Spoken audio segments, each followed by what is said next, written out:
Elle, welcome back. Based off the conversation that we just had, it sounds like you had a super awful time at a place you don't like going, even though that place rhymes with jerks and pesos. Does it rhyme with pesos? I don't think so.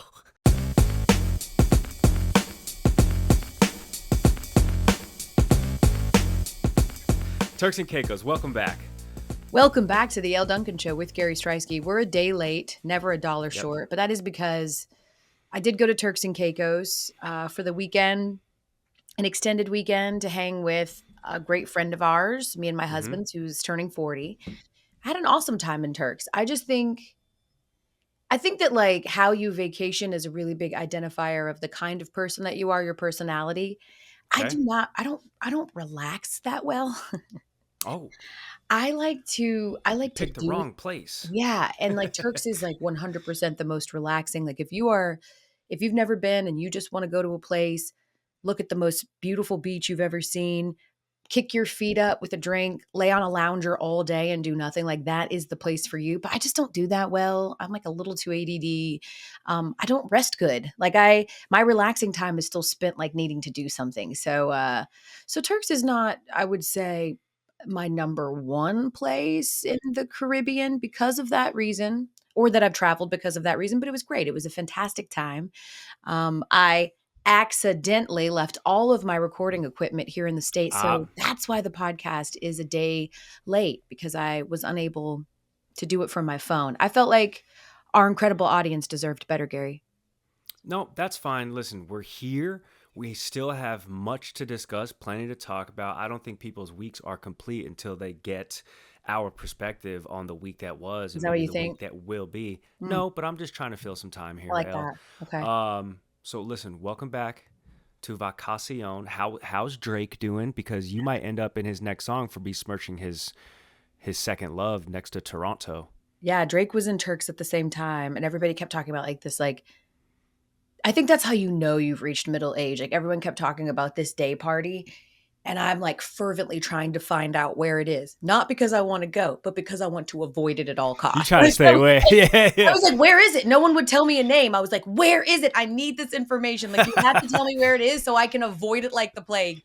I You don't try want to stay no away. Yeah, I'm about no that parts life of those too. industry parties anymore. That was a long time ago. Listen, I left no stone unturned in Atlanta, so we're all set.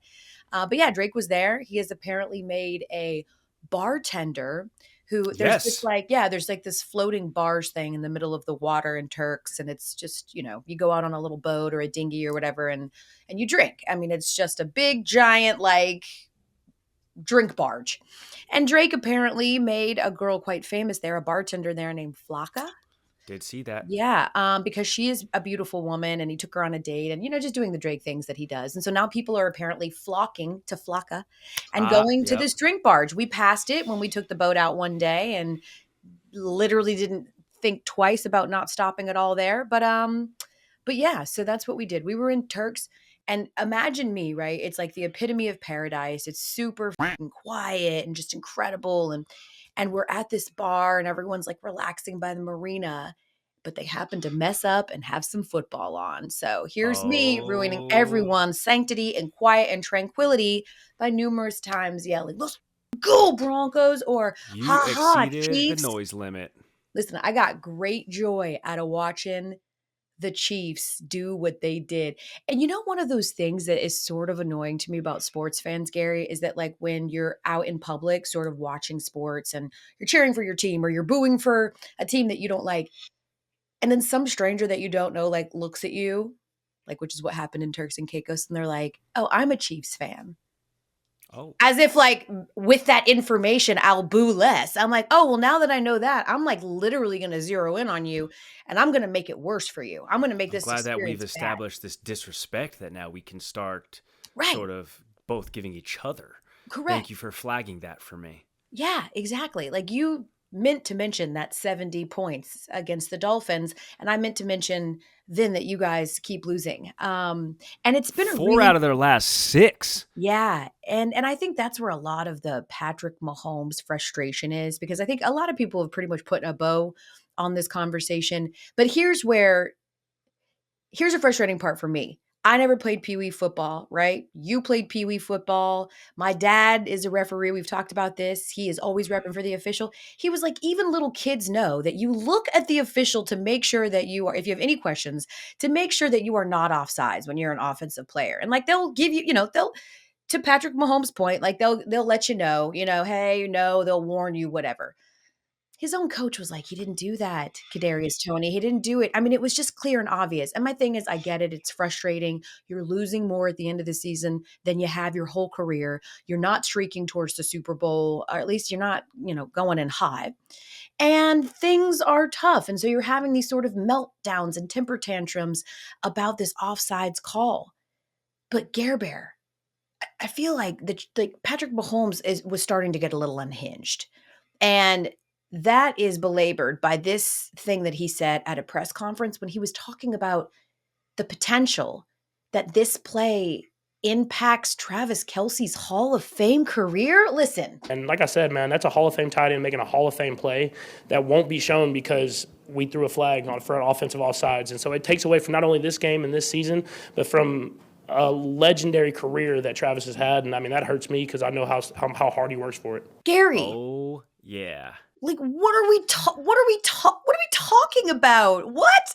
That man is a first ballot moonwalking into Canton if he never plays another snap of football again.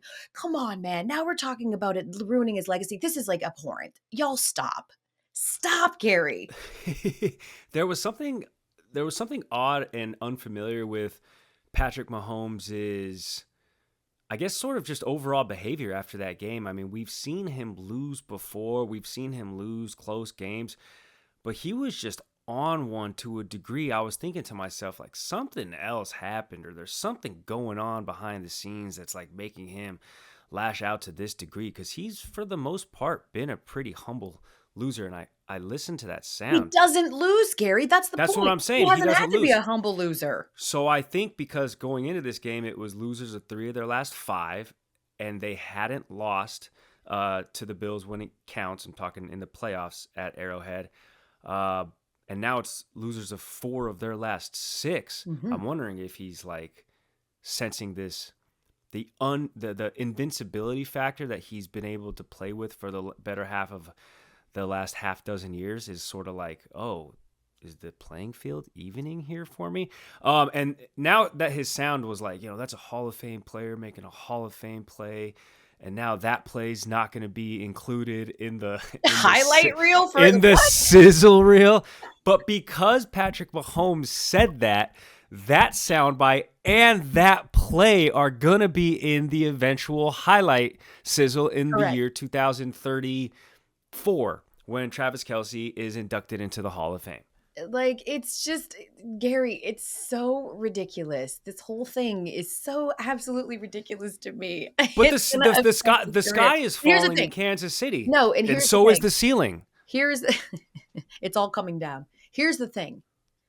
I believe that what we just witnessed with Patrick Mahomes and the officials was NFL's version of Will Smith slapping Chris Rock. Oh. I think that Patrick Mahomes was projecting his anger at his receivers onto those officials. He can't yell at Kadarius Toney. He's a great leader, that Patrick Mahomes. He's not going to scream at the fact that his receivers drop balls. He's not going to stand up at the press conference and talk about the fact that in these huge moments, in 4 of those last 6 losses, they always find a way to spit the bit. I mean, the Chiefs are finding a way to lose as well, right? So he's not going to say any of those things in the same way that Will wasn't going to yell and cuss out Jada for embarrassing him for years publicly. He slapped Chris Rock for it instead, and I think Patrick Mahomes slapped the officials because he couldn't slap Kadarius Toney.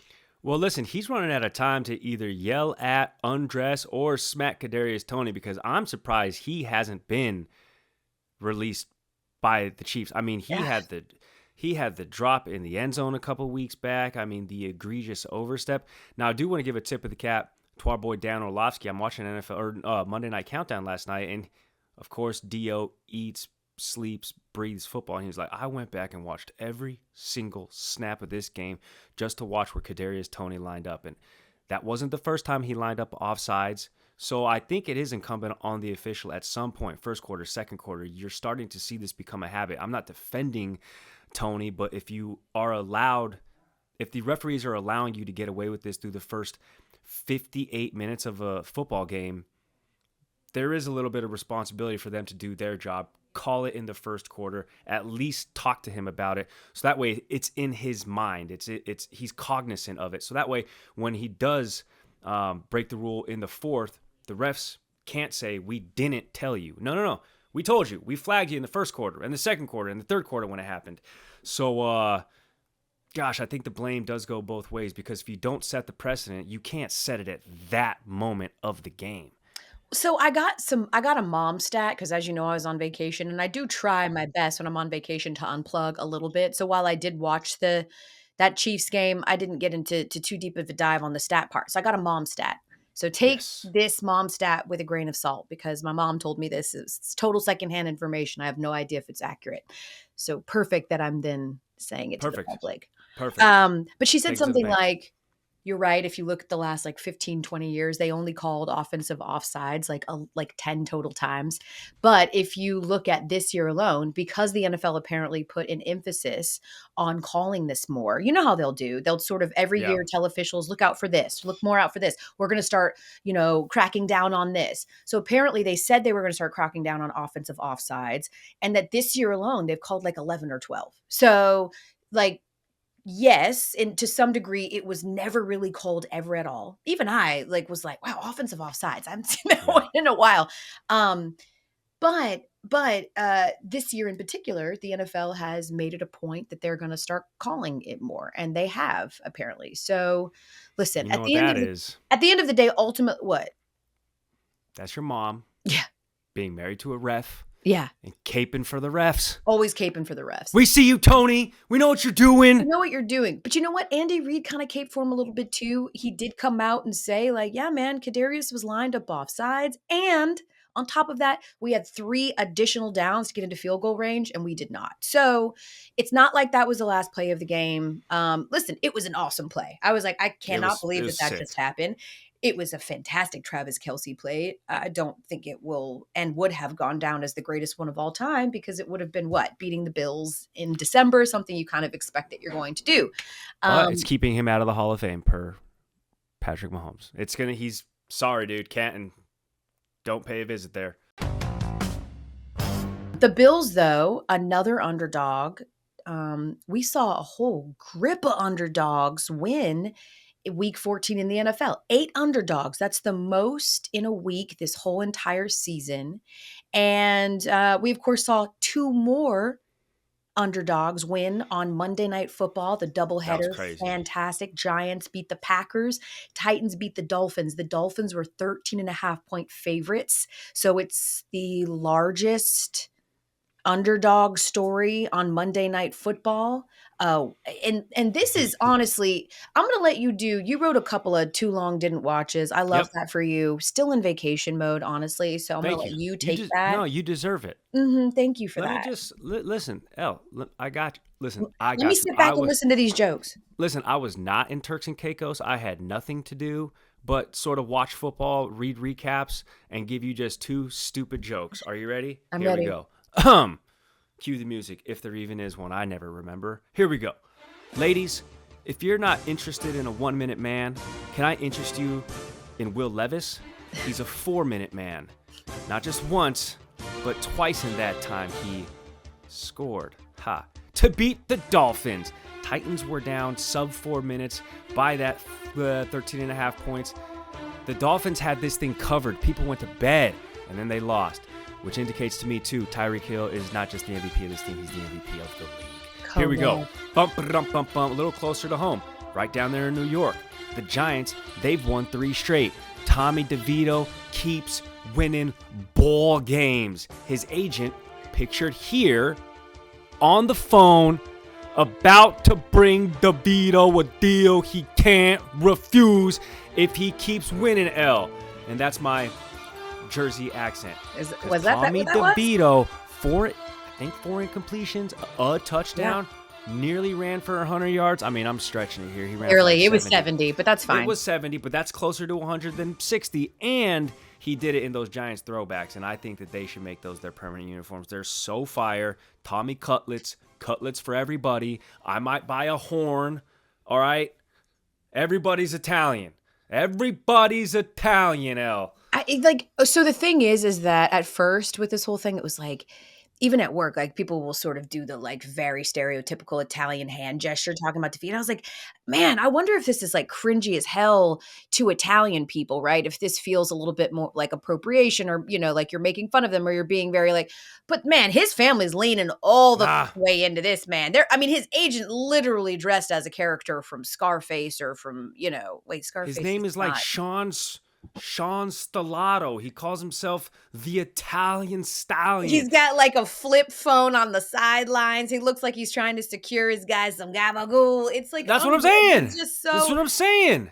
They're all playing the part really, really well, and I love because let's unpack that a little bit, right? I mean, the Packers really needed this win. They're firmly in the playoff hunt. They really needed this win. And on top of that, not just Tommy DeVito and the Giants pulling the upset, but the Packers under Matt LaFleur were perfect in December. They were 16-0. Isn't that nuts? I had to read that stat over again. Yeah. So they snapped the second longest December winning streak in NFL history with Tommy DeVito. And to your point, he had only one incompletion in the entire second half. He just he keeps doing exactly what they're asking, just incredibly efficient. Lisa Salter said it yesterday on the broadcast when she was talking to him, just efficient. It was clean. You didn't have any penalties. I mean, you just really played good football. And then she asked him, why in these big moments he just keeps winning as they've now won 3 in a row. And I love what he said. Yeah.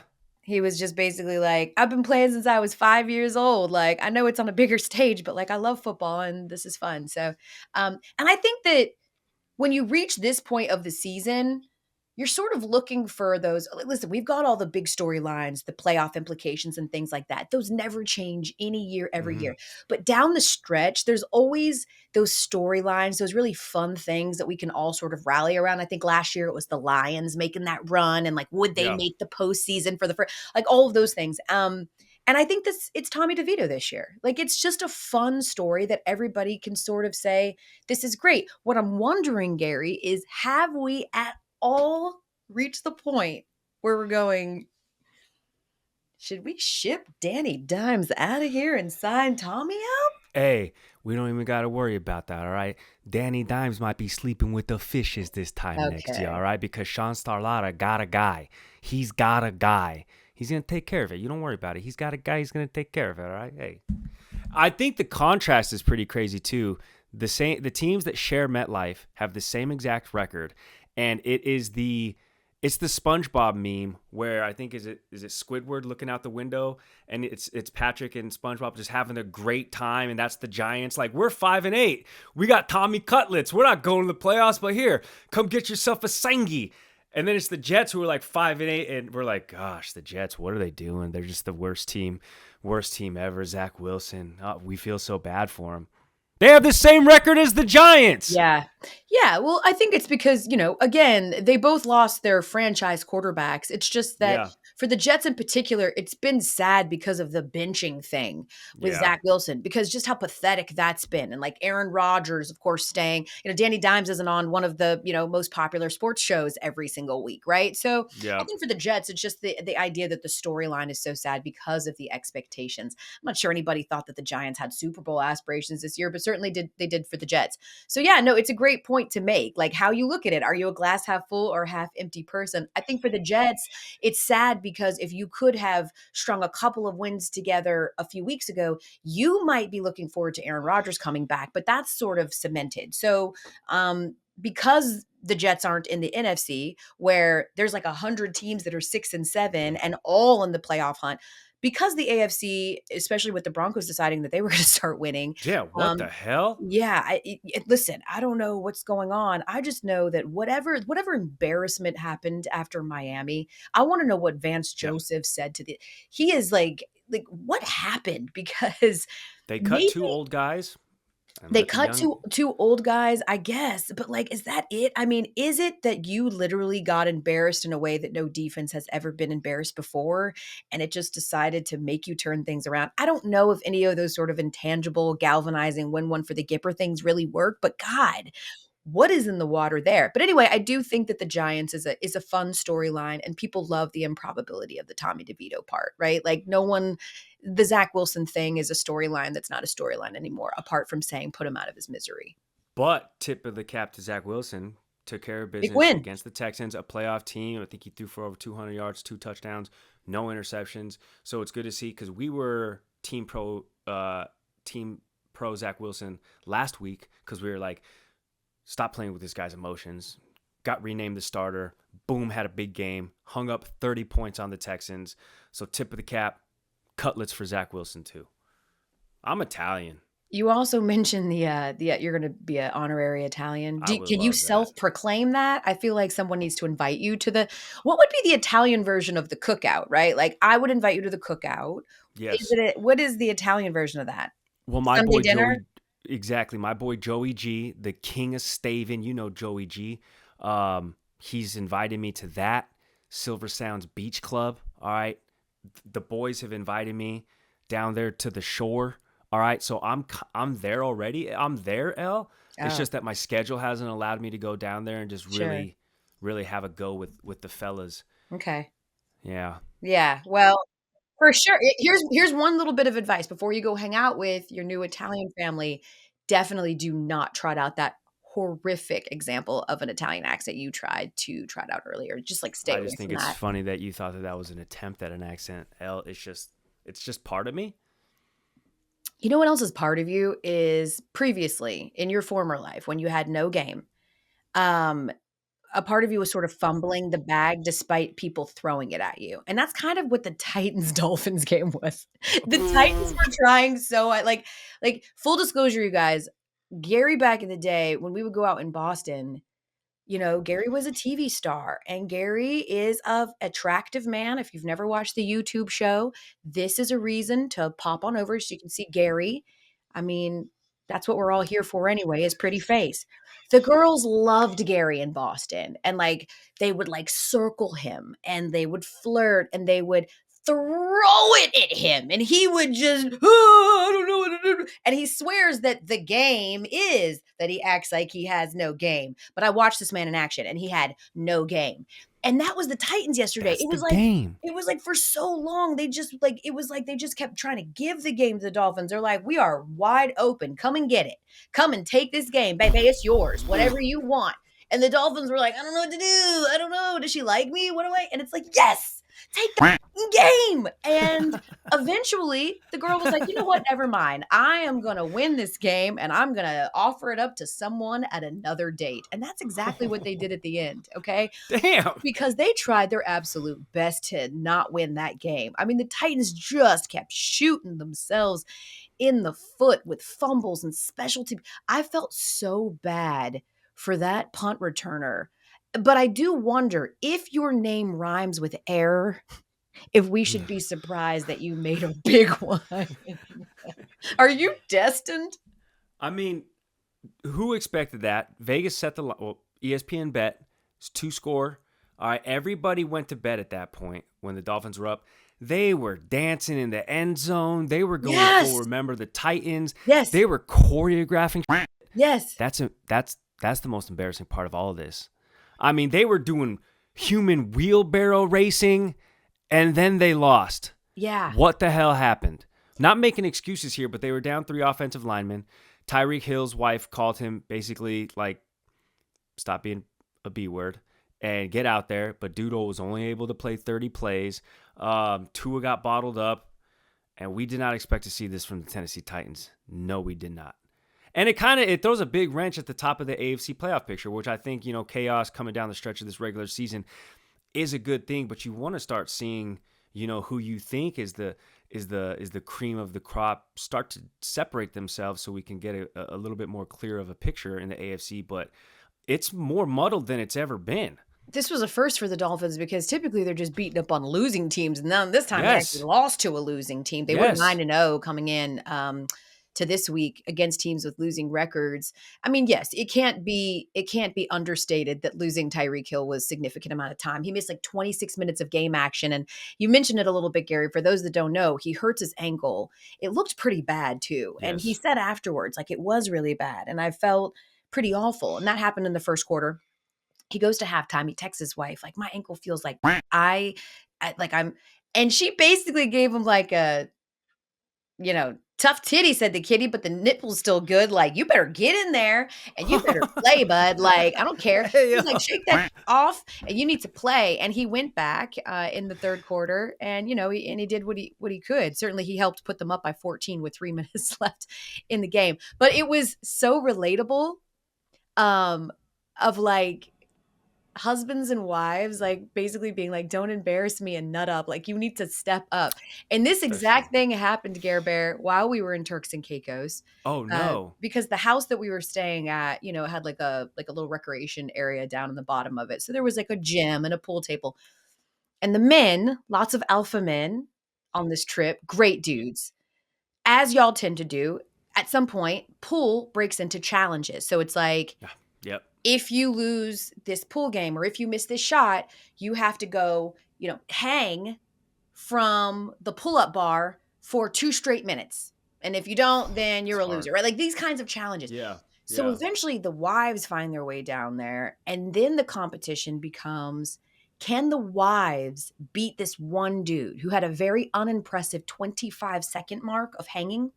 And so then it became a challenge of, can all of the women beat this one dude? So of course all the dudes can then make fun of him, like, all of the wives beat you. But all the husbands were like pep talking their wives before they would take their turn at the chin up bar, like, okay, like on technique and stuff. And it was just so funny to me. I was like, you guys really want like you want your women to like represent you well so you can get your bragging rights on. Like I was like, I so relate to Tyreek Hill's wife right now. So wait, how long did you hold the bar, Elle? I was the longest of the ladies, 1 minute and 10 seconds. What? Yeah. And honestly, I could have gone longer, but I got like mildly uncomfortable in my left hand, so I just dropped. What was that? Did you go underhand? Did you go overhand? Did you go? Yeah, overhand, tucked my knees up so that I would like weighed less. So it was like less of an You impact. tucked your knees? I tucked my knees so that it was like less of an impact, like less of a You were hang. doing like a crunch? Yeah. Wow. That's crossed at the ankles, knees tucked. And like I said, I probably could have hung on for about another 15 or 20 seconds. But once I beat that one dude and then beat everybody else, I was like, well, I'm good. That's all I care about, Gary. All that matters in life is beating everybody else at something. Yes. And aforementioned, Elle gets bored easily. So after 1 minute and 10 seconds, she was already in Turks and Caicos, bored out of her mind. So she was like, I can't be double bored. Correct. Just hanging from this pull-up bar. Yeah. Get me out of here. I need something else to do. Quick. Understood. Hey, congratulations. Congratulations on the title. Thank you. Proud of you. I'm proud of you. That we should have had video so we could put it in the top 10. I'm going to hang it. I'm going to get a banner made and I'm going to hang it in my room because it's going to mean as much as that banner that the Lakers are going to hang in the rafters for winning the in-season tournament.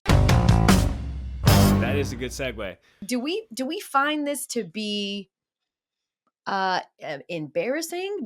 Are we on par with this? Just to catch our audience up, the Lakers win the inaugural in-season tournament over the Pacers on Saturday. In-season tournament. Big deal. Everybody gets $500,000 and, these are our big rosters now. Not everybody's making LeBron money. Big deal. Big enough deal that we're hanging a rafter because that is what Lakers GM Rob Pelinka says they will do. Now, here's the caveat. He says that it will not look like their other 17 championship banners. Mm-hmm. It will be a different size and color.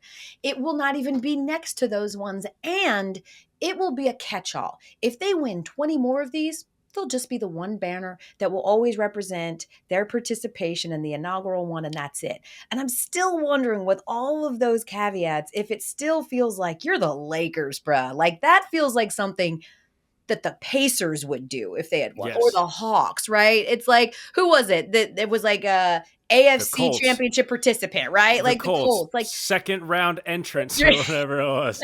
It's like, damn, that's congrats. Sick, dude. Like, it feels a little bit like the Lakers are above that. But I also understand maybe wanting to commemorate something that you did for the first time because you were the first to do it. I don't know. I'm torn here. This is like every prescription medication ad where it's like, this will cure your itch, but it could also result into death and diarrhea Oh. and nauseousness and sleep depravity.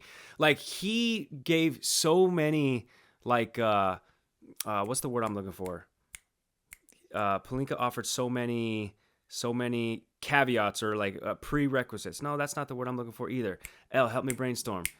Disclaimers. Anyway, disclaimers. he gave so much buffer that I'm like, if you got to have all this buffer for this banner, is it worth it? Yeah. It better not be anywhere near the Kobe jerseys that are hanging up, both the 8 and the 24, because Kobe would get sick to his stomach. You guys put up a banner for some in-season tournament that we just had to win 7 games for? He would spit on that banner. Get this out of here. Although, all that being said, I like the idea. And I like the tournament. And I like what it meant for the game. Because think about it. I mean, we were talking about the in-season tournament, and I think it's no surprise. It's no hidden,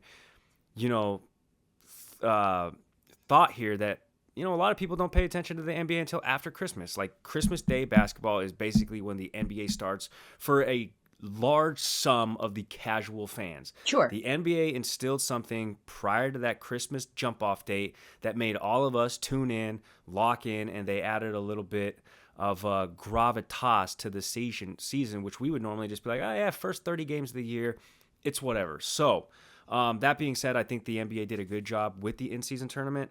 I think it's also funny how, like, Anthony Davis, a dude who makes $40 million a year, is like having to pretend that $500,000.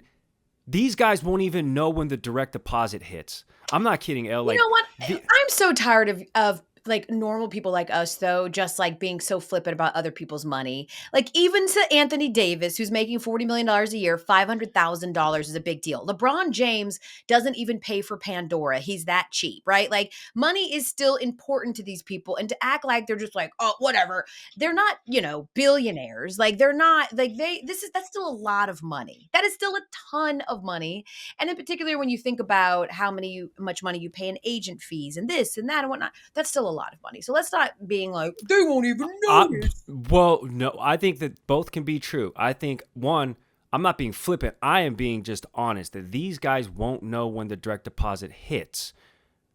They won't know when the direct deposit hits. Because what is it, 500? And again, it's money that I'll never see in my life. It's money that I don't know what it's like to get a direct deposit like that. So I won't know. But those guys, come on. That was what? That feels like very like defeatist and sad. You just said that What? for the rest of your life, like, you're like, I'll never see 500,000. Really? You don't think ever? I'll never see a $500,000 just deposit into Well, my now account. you won't. Hey, yo, Elle, hook me up one time, dude. Hook me up. For Hey, all hook me future up one time. potential brand endorsement partners for Gary, he has just told you he never expects in his whole life to ever see a $500,000 check. So there you go. That's your jumping off point. Go I'm lower. just kind of like a realist. But anyway, Pelinka's laying out all of these qualifications. Gosh, that's the word I was looking for. These qualifiers. Pre-qualifiers, yeah. Yeah, man, that's cool for the Grizzlies. You know what I'm saying? That's not cool for the Lakers. You know who is for sure, I think, going to be watching every direct deposit hit, especially because of his new payment structure? Oh, yeah. Shohei Ohtani. Hell yeah. Yo, $2 million in LA. I'm going to say this. That's not, obviously he's got ad money and he's got, endorsement money. That's like middle class money. Yeah. That's what I'm saying. Yeah. $2 million in LA is $1 million spread out over the course of the season. This dude's like living just the middle class lifestyle. So let's just catch everybody up. Shohei Ohtani, the free agent market watch ends. He is going to sign up to be a Dodger because, of course, like, the Dodgers are inevitable. They're always going to overpay. Now this is a team that has Freddie Freeman, Mookie Betts, and Shohei Ohtani on it. Let's see what happens, right? But he signs a $700 million million deal. We talked about it on the show a couple months ago. I'm paying him $750. He should be tickling $1 billion. I get it. Even though we don't know if he'll ever be able to pitch again. He is coming off surgery. He ain't pitching this year. That's what we do know. So there's still some question marks. And on top of the fact, Shohei is not a young guy. He is not Juan Soto, right? In 10 years, he'll be almost 40. So he signs this deal, and our Jeff Passan says that his salary is almost entirely deferred until after the 10 years are done. So basically, Ohtani's going to make $2 million a season over the next 10 years.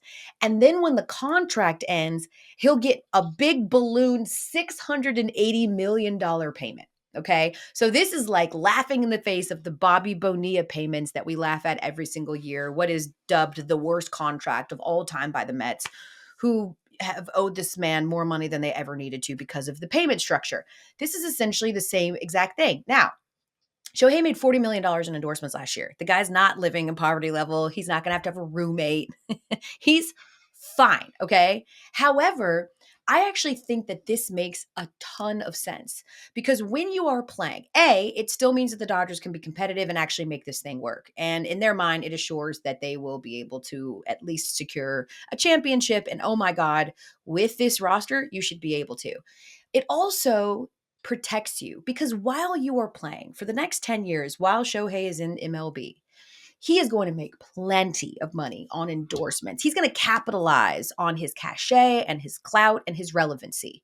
And then when that goes, and he's going to make a great living doing it. And then when that money goes away and he is no longer relevant and he is no longer on your screen anymore, he's going to get $680 million. It's like, it is nuts. It is so smart. It's sort of like the, Shaq approach, Shaq saying he never ever spent a single game check that he ever had because he just lived on his endorsements. Like it's sort of that same exact approach, just planning and preparing ahead of time. And what's interesting here, Gary, is that while a lot of people are like, look at you, Shohei and whatnot, there's a lot of people saying that the other 29 MLB teams should be rightfully pissed off, angry, and trying to get the league to do some type of intervention. What do you think? It's in the collective bargaining agreement that any team, not just the Dodgers, any team can defer any amount of payment. And it's something that Jeff Passan, took out the excerpt, tweeted it out. I mean, that guy stays on the pulse of everything. So it's not like these rules are like for just the Dodgers, and nobody else. So anybody has the ability to do that. And if the Dodgers can, listen, man, it's within the rules. Personally, I know the Dodgers. All right, listen, they're a legacy brand. Major League Baseball's billion-dollar corporation. I personally just wouldn't trust, all right, in 10 years, I know they got me. I know listen, Major League Baseball ain't folding. This ain't no fly-by-night contractor. But I'm like, I want my money, and I need it now. Call Gary Wentworth, 877. Give me my cash now. I might defer a little bit of it, but for me to just trust, listen, a contract's just a piece of paper. For me to just trust that the Dodgers is going to lace me $68 million for the next 10 years when I walk away. 1, 2, that's like a little hidden thing. Has Shohei determined that he's just done with baseball after 2034? No. Well, because a lot of people are like, because he's smart, because if he moves out of LA, goes back to Japan, then all of that tax money he saves, blah, blah, blah, blah. So I'm like, damn, is he throwing out the tea leaves? Of course, who knows? That's in 10 years. And he'll be 39. He can pitch. Pitchers can pitch into their 40s.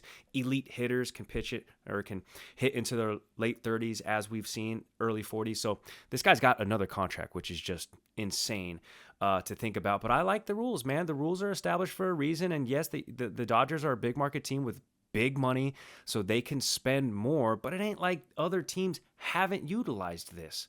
So listen, all's fair in love and war in baseball. I think this is smart if you're a player too. I have no idea if this is what went into it or not, but I do know that Shohei's image and all those things are important to him, privacy and those things. I also know how the public is. I mean, we are part of the media. We do this for a living. And the second that there is a lull or a dip or whatever, it's a constant reminder, you're paying this man $75 million a year. Yeah. You cannot live up to a $75 million a year contract. It's just like impossible to do. So what you do is you protect yourself from that. This man is making $2 million a year, which, on paper is pretty cheap. And I think what you do is, if you're Shohei's people, you're hedging your bets that by the time this 10 years is over, the Dodgers will have felt so incredibly grateful for what was a pretty team-friendly deal and will ultimately end up being less money because 10 years from now, these kinds of contracts will become standard, right? So I think it protects them because I think their hope is that by the end of this 10-year run, everyone's going, Shohei was worth every single dollar. And you protect him in the moment by only paying him $2 million a year because it does at least at the time absolve you from being able to at every turn say, is he worth this money? Is he worth this money? I mean, we do it all the time. We do it to every single person who signs a significant deal. We make them, pieces on SportsCenter where we run down their salary and then we look at how bad they've been or how bad their QBR is or blah, blah, blah, since they signed their contract. And we just all lay in wait for you not to be able to live up to it. So this way, Shohei's protected from that and he'll get all his money on the back end when it's all said and done. And honestly, if he doesn't live up to that, if he doesn't live up to that $750 or $700 million contract, he will take his money in 10 years and he will go on about his merry life. And it makes so much sense to me. I mean, I think it's brilliant. That's a good point too, because if he's just making $2 million and he's deferring all this money for the next 10 years to allow the Dodgers to continue spending and bringing in pieces, every single question, if the Dodgers fall short of whatever goal it is, and it's World Series for the next 10 Won't years, be on him. Dodgers, it's always, and he can say, listen, hey, I gave you a team-friendly deal. Through his translator, I'm only making $2 million. I deferred this money so the Dodgers can go get go get these pieces. And we win as a team, we lose as a team, but I'm only making $2 million. All right, we're deferring this till later. Like, I'm not eating up this non-existent luxury cap or salary cap in baseball. Non-existent being the key word there. I'm not eating this up so that way the Dodgers can't go out and get reinforcements. Correct. It ain't on me. It's the Tom Brady approach, man. I mean, that man took less money than he needed to his whole career so that they could still field a roster. And they didn't spend a ton of money, but he still took significantly less money. And that's what it required. And then we saw Peyton Manning do the same thing when he went to Denver because he wanted to win a championship. When you get to a point where you need to have a championship, it will define your legacy. And you need to do it with the Dodgers. And the Dodgers need to do it. The idea that they have fielded the players that they have fielded over the last 15 years and have one championship to show is just bananas to me. And how about this for a juxtaposition? While we're talking about $700 million this and $2 million that and $50 million in ad revenue this, I've been holding on to these $100 poker chips that I forgot to cash in when I was in Las Vegas a couple of weeks ago, Elle. And I am just, every day I look at these and I cry a little bit inside because I just have $200 right here that I can't do anything with. Like $200 of my net worth are tied up in these two stupid clay chips, and I don't know how to get the cash without going to Las Vegas. All right, so I mean, listen, we're talking about Shohei Ohtani getting $680 million deferred in 10 years. Like, wow, this guy's going to live like a king. Meanwhile, I'm sitting here thinking like, I could really use this $200 right now, but I don't know how to turn it into cash. Yeah, here's what you do. Put it on eBay. Discount it. But then so you put it on eBay and listen, here's what you do. You're not going to get that money. So you put it on eBay and you say for $100, you can have these $200 chips. Basically, someone pays $100 and they get $200. If they live in Vegas. No, hell no. I can't. I'm not going to give. You know what I should have done? Our 150. Colleagues were just in Vegas for the in-season tournament. I should have gave them to Scooby or John Luna and had them cash it out for me. But now I have to wait. There's no way someone's getting a 50% discount on $200. So you're just going to hold on to those chips until you go back to Vegas? Or until I know somebody that goes to Vegas. Or listen, a listener or a viewer, if you're watching from Vegas and you trust me, Venmo me $200 and I will mail these to you. Elle, I'm using our audience. Yeah, I see. I need the our audience is a bunch of suckers is what I'm thinking, and I don't think they are. Well, I'm just saying if people are in Vegas and they want to help a guy out, because if I mail this to them, they can cash him out in Vegas. 'Tis the season. All right, people are in the Help mood a of guy giving. out. Yeah. I'm sure Help everyone is me. rushing to reach into their tender hearts and help some dude cash in his poker chips from when he was covering Formula One for ESPN. Yes, folks, this is the kind of charity that this season really calls for. What? Gary, stop. Elle, you could have left the details out for real. you could have Let's cue left the Sarah details out. McLaughlin. Please, someone help Gary cash in his poker chips because he got too drunk and forgot to do it before he had to fly out. The story's much worse. The story's much worse than that. I didn't. I was just working and I was like, I'm going to get to that. And then I was running late for the Uber and I just put these in my pocket and I was like, I'm not walking anywhere near a cage where I can exchange these. So Well, listen, now, if any of our audience members are going to Vegas soon, hit up Gary in the comment section or hit him up on Instagram and you guys can link up and do a little currency exchange, you know? He will accept crypto or Iraqi dinar. I am amassing that dinar. I'm going to be a rich man one day. Sure. We're just going to keep deferring those payments until one day he is. It's the Shohei Ohtani approach. Yeah. And with that, friends, we will see you on Thursday. I will be coming to you from a hotel room in Atlanta, Georgia, praying my kids aren't screaming. So we will see you on Thursday. Gary, for those that are only listening, is holding up the poker chips as if they are his eyeballs now. So all I see is money. Oh my God. Bye, all. Goodbye, Elle.